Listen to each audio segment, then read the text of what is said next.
പല പ്രാവശ്യം നമ്മൾ കേട്ടതാണ്. പക്ഷെ ഇതിന്റെ പകുതിയെ നമ്മൾ പറയാറുള്ളൂ.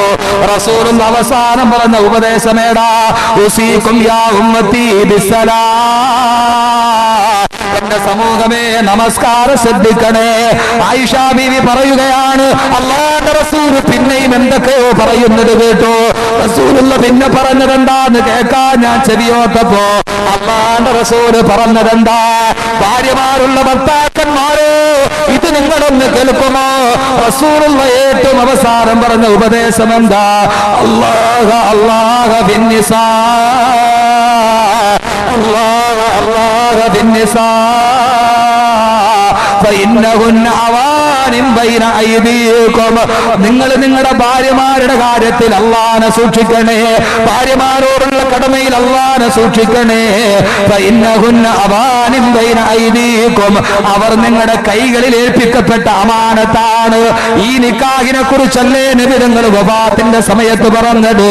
അല്ലാഹുവിന്റെ ഖുർആൻ പറഞ്ഞു, വാശിറൂഹുന്ന ബിൽ മഅറൂഫ്, ഭാര്യമാരോട് നല്ല രീതിയിൽ പെരുമാറണേ. ഖുർആൻ.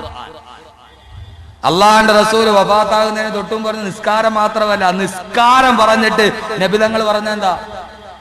അല്ലാഹ അല്ലാഹ ബിന്നിസാ, നിങ്ങളുടെ ഭാര്യമാരുടെ കാര്യത്തിൽ അള്ളാഹനെ സൂക്ഷിക്കണേ.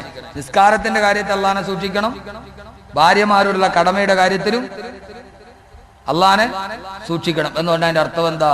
ഒരാൾക്ക് ഭയങ്കര നിസ്കാരമുണ്ട്, അവൻ ഭാര്യയോടുള്ള കടമകൾ പൂർത്തീകരിക്കാത്തവനാണെങ്കിൽ അവന്റെ നിസ്കാരം സ്വീകാര്യമല്ല. നിസ്കാരം അള്ളാഹിനോടുള്ള കരാറാണ്. അതേ അള്ളാഹിനെ മുന്നത്തെ വെച്ച കരാറാണ് നിക്കാഹ്. ഭാര്യ എന്ന് പറഞ്ഞാൽ വെറും നമുക്ക് വെറുതെ തട്ടിക്കളിക്കാനുള്ള സാധനമല്ല. നാളെ അവൾ അള്ളാഹുവിന്റെ കോടതിയിൽ നമുക്കെതിരെ സാക്ഷി പറയുമെന്ന് നബി മുഹമ്മദ് മുസ്തഫ. ഇന്നലത്തെ കേട് തീർന്ന ഭർത്താവ് വണങ്ങിക്കിടന്നാല് ഭാര്യയുടെ സലാത്ത് നിസ്കാരം സ്വീകരിക്കൂല. ഒരാള് നിക്കാരത്തോട് നിക്കാരം പള്ളിയിലൊക്കെ ഉണ്ട്, ബാക്കി എല്ലാ കാര്യത്തിലുണ്ട്, ഔവ്വൽ ജമാഅത്തിലുണ്ട്, പക്ഷെ ഭാര്യയെ അവൻ വെറുപ്പാണ്. ഭാര്യയോടുള്ള കടമ അവൻ ചെയ്യുന്നില്ല. എന്റെ പൊന്നു സഹോദരങ്ങളെ, നിസ്കാരത്തിന്റെ കാര്യം പെൻഡിങ് ആണ്. അള്ളാഹു മനസ്സിലാക്കാൻ തൗഫീഖ് നൽകട്ടെ.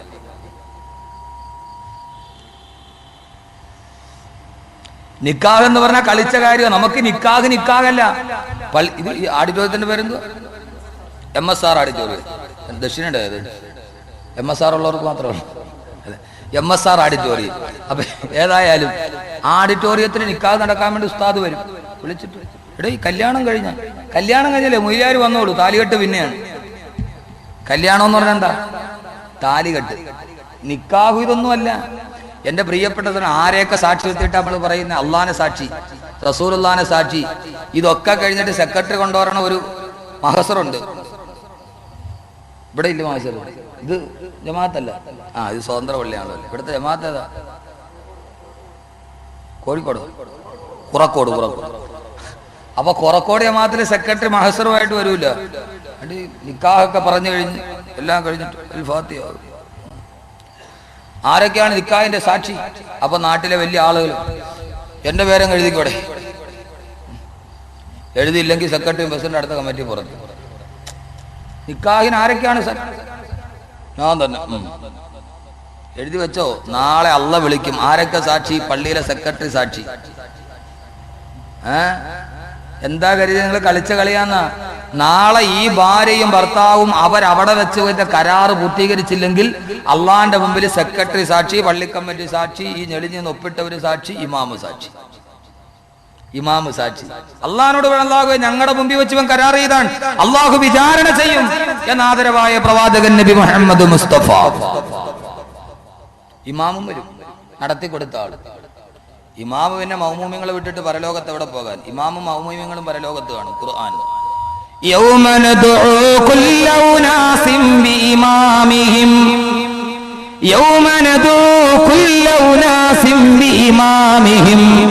എല്ലാ ഇമാമിങ്ങളെയും അവരുടെ സമൂഹത്തോടൊപ്പം ഞാൻ വിളിച്ചു നിർത്തും പരലോകത്ത്. അള്ളാഹു തൗഫീഖ് നൽകട്ടെ. പരസ്പരം അവിടെ വെച്ച് കാണാൻ. അതുകൊണ്ട് സഹോദരങ്ങളെ, അള്ളാന്റെ പേരിൽ നമ്മൾ ഇടപാടുകളും പടവറ്റും നടത്തിയാൽ എന്ത് ചെയ്യണം? ഇത് വിവാഹത്തിന്റെ 2ാം ഘട്ടമാണ്. ഇവിടെ ഖുർആൻ പറഞ്ഞതുപോലെ ജീവിക്കണം. അള്ളാഹു തൗഫീഖ് നൽകട്ടെ. അതെങ്ങനെയാ? ഖുർആൻ പറഞ്ഞ ഭാര്യയും ഭർത്താവ് ആരാ? ഖുർആൻ പറഞ്ഞ ഭാര്യയും ഭർത്താവ് വരെ നമുക്ക് പരിചയപ്പെടാം.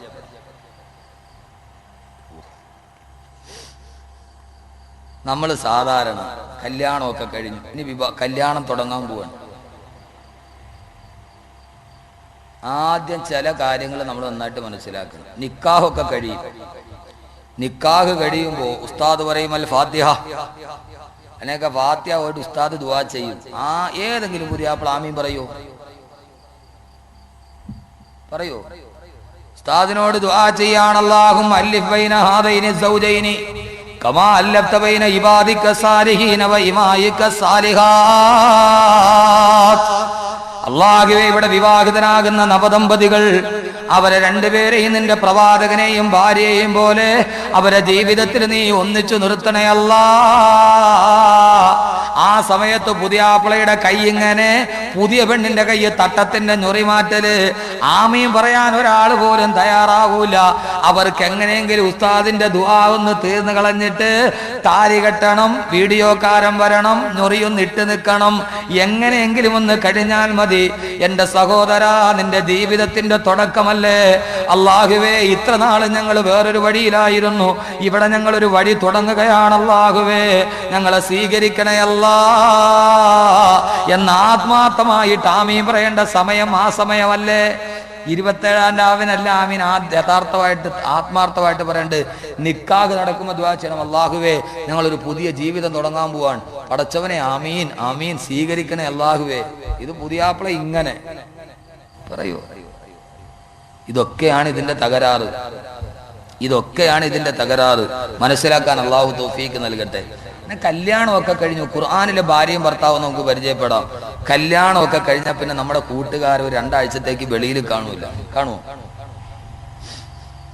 അത്രയും നേരം വൈകുന്നേരം ഇവിടെ ലെക്ചറൊക്കെ അടിച്ച് നടന്നവൻ, ഈസി ഒക്കെ ചാർജ് ചെയ്ത് പയ്യെ മിസ് കോൾ അടിച്ചൊക്കെ നടന്നവൻ, കല്യാണമൊക്കെ കഴിഞ്ഞാൽ പിന്നെ 2 ആഴ്ചത്തേക്ക് ഇവനെ വെളിയിൽ കാണൂല.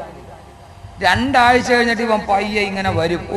പഴയ സോഡാക്കുപ്പിയുടെ കഴുത്തുമാതിരിരുന്ന കവളൊക്കെ നല്ല തക്കാളി പോലെ അമ്മായിയമ്മയുടെ പലഹാരമൊക്കെ തിന്ന് നന്നായിട്ട് പുട്ടടിച്ച് ഇറങ്ങും. കല്യാണം കഴിക്കുന്ന അവൻ്റെ കവിളെന്ന് പറഞ്ഞാൽ പഴയ സോഡാക്കുപ്പിയില്ലേ, ഗോലിയുടെ കൊപ്പിയുടെ കവിളുമാരി അകത്തോട്ട് തള്ളിയിരിക്കുക. കല്യാണമൊക്കെ കഴിഞ്ഞിറങ്ങിയപ്പോൾ നന്നായിട്ടങ്ങ് വന്നു. എൻ്റെ സഹോദര, കുടുംബം നന്നാക്കിയേ പറ്റൂ. അള്ളാഹു തൗഫീക്ക് നൽകട്ടെ. ആദ്യം നമ്മൾ രണ്ടുപേരും ഭാര്യയും ഭർത്താവും നന്നാകണം. അതുകൊണ്ടാണ് ഇവിടെ വെച്ച് തുടങ്ങുന്നത്. ചെറിയ ചെറിയ കാര്യങ്ങൾ പറയാം, വിശാലമായിട്ട് പറയാൻ സമയം പരിമിതമാണ്. അല്ലെങ്കിൽ ഇത് മാത്രം നമ്മൾ 4 ദിവസം പറയാം. അങ്ങനെ ഒരാഴ്ച കഴിഞ്ഞ് ഇറങ്ങുമ്പോൾ ഇവനോട് ചോദിക്കും കൂട്ടുകാർ, ചെറുപ്പക്കാർക്ക്, എന്താ കാണാനില്ലല്ല? ഇവൻ പറയും, എനിക്കിന്ന് അങ്ങനെയൊന്നും ഇപ്പം അങ്ങനൊന്നും തോന്നില്ല. എൻ്റെ പൊന്നളിയ, കല്യാണം കഴിക്കണം. നമ്മുടെ ജീവിതത്തിനൊരു ഉത്തരവാദിത്വവും നമ്മുടെ ജീവിതത്തിനൊരു സുഖവും. ഇത്ര നാൾ ജീവിച്ചതൊന്നും ഒരു ജീവിതമല്ല. ഇപ്പോഴല്ലേ ജീവിതത്തിൻ്റെ സുഖം എന്താണെന്ന് ഞാൻ അറിയുന്നത്. എനിക്ക് നിന്നെ വെളിയിലൊന്നും കാണാൻ, എൻ്റെ ഭാര്യയ്ക്ക് ഞാൻ വെളിയിൽ പോണതേ ഇഷ്ടമല്ല. എപ്പോഴും അവളുടെ അടുത്ത് തന്നെ ഇരിക്കണം. അവളാണെങ്കിലോ പാവം, എനിക്ക് ചായ ഇട്ടരും ചോറ് വെച്ചേരും. ഇവനവൻ്റെ ഭാര്യയെക്കുറിച്ച് പറയാൻ നാക്കിലെ വെള്ളം പറ്റിയാൽ ഇവൻ നിർത്തൂല. കല്യാണം കഴിഞ്ഞ് 2 ആഴ്ച കഴിഞ്ഞിട്ടൊരു ഭർത്താവിനോട് നിങ്ങൾ ചോദിച്ചാൽ അവൻ്റെ ഭാര്യയെക്കുറിച്ച് പറയാൻ 1000 നാക്കായിരിക്കും, ഇല്ലേ? പറഞ്ഞു അങ്ങനെയാണ് ഇങ്ങനെയാണ് കൊക്കാണ് പറഞ്ഞു ഒരു പെണ്ണിനെ വിളിച്ചിട്ട് ചോദിക്കാൻ 2 ആഴ്ച കഴിയുമ്പോൾ കാണൂല. നീ എന്താ കാണാത്തെ? അത് എൻ്റെ മച്ച, ഇവിടെ ഭാര്യ ഭർത്താവ് അങ്ങനെ വിളിക്കണം. ഇവിടെ ഈ ഭാഗത്ത് ഹമുക്ക, എന്തെന്ന് ഇക്ക, ഞാനൊക്കെ ഹമുക്കെന്ന്. പേടിച്ചു പോയല്ലോ മങ്ക.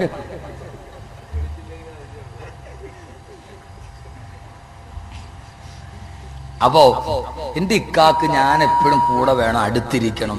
ചാറിയ കൊണ്ടു കൊടുക്കണം, ചോറ് കൊടുക്കണം, വെച്ചു കൊടുക്കണം, തേച്ച് കൊടുക്കണം, അത് ചെയ്യണം ഇത് ചെയ്യണം. എൻ്റെ ഭർത്താവ് പാവ, ഞാൻ എന്ത് പറഞ്ഞാലും മേടിച്ചു തരും. എനിക്ക് ഇന്നലെ ഒരു ചുരിദാർ മേടിച്ചു തന്നു. ഈ പെണ്ണങ്ങ് ഭയങ്കരമായിട്ടങ്ങ് പറയണ. ഭർത്താവിന് ഭാര്യയെക്കുറിച്ച് പറയാൻ 1000 നാവ്. ഇവനങ്ങ് വിട്ടേക്കണം. അവൻ പറഞ്ഞു തീരണം, മുഴുവൻ കേൾക്കണം. ശരി, അൽഹംദുലില്ലാഹ്, ഖൈർ. പോയി ഒരു വർഷം കഴിഞ്ഞ് ഭാര്യ ഒന്ന് പ്രസവിച്ചൊരു കൊച്ചൊക്കെയായി. ഭാര്യയുടെ സിസേറിയനായിരുന്നു. ആശുപത്രിയിലെ ബില്ലൊക്കെ അടച്ച് പയ്യെ ഇവൻ ആശുപത്രിയിൽ നിന്ന് ഇറങ്ങി വരിക. അപ്പം ഇവനെ നമ്മൾ വീണ്ടും കണ്ടാൽ ഒന്നുകൂടി ചോദിക്കണം, എന്തുണ്ട് വിശേഷം, കുടുംബജീവിതമൊക്കെ സുഖം തന്നെ? അന്ന് ചോദിച്ചപ്പോൾ ചോദിക്കുന്നതിന് മുമ്പേ 1000 വട്ടം ആവർത്തിച്ച് പറഞ്ഞ ഇവൻ ഒന്നും മിണ്ടൂല. നമ്മുടെ മുഖത്തേക്ക് അതിദയനീയമായിട്ടൊന്ന് നോക്കും. നമ്മുടെ ഈ ചോദിച്ച നമ്മുടെ മുഖത്തോട്ട് അതിദയനീയമായിട്ടൊന്ന് നോക്കും. കുറേ നേരം നോക്കിയിരുന്നിട്ട് അവൻ ഈ പറയാനുള്ള മറുപടിക്കെല്ലാം കൂടെ ഒരു ദീർഘനിശ്വാസം വരുമ്പോ വിധി, അല്ലാതെ പിന്നെ എന്ത് പറയാൻ. യഥാർത്ഥത്തിൽ ഇത് കേട്ടിട്ട് ആര് ചിരിക്കണ്ട, യഥാർത്ഥത്തിൽ സംഭവിക്കണ ഇങ്ങനെയല്ലേ അല്ലേ? രണ്ട് മക്കളൊക്കെ ആയാല് ഇപ്പൊ രണ്ടിലൊക്കെ നിൽക്കും. V2 V3 അല്ല V2. അസ്രാക്കാണ് V3 ആണ്. V2 അവർ 1, ഞാൻ 2, നമുക്കൊന്ന്. ഇവന്റെ മറുപടി എന്തായിരിക്കും? ഒരു ദീർഘനിശ്വാസമായിരിക്കും. ആ പെണ്ണിനോട് ചോദിക്കും, രണ്ട് പ്രസവമൊക്കെ കഴിഞ്ഞ് പയ്യെ വരുമ്പോ എങ്ങനെയുണ്ട് ഇക്കായി? ഇപ്പൊ അങ്ങേര് വീട്ടിലും വരൂല, എന്നോട് മിണ്ടത്തുമില്ല, ഇപ്പൊ എന്നെ വേണ്ട. ആ പെണ്ണ് പറയും വിധി. അല്ല പിന്നെ എന്ത് പറയാൻ? എപ്പോ? കല്യാണം കഴിഞ്ഞിട്ട് 1 വർഷം കഴിഞ്ഞു.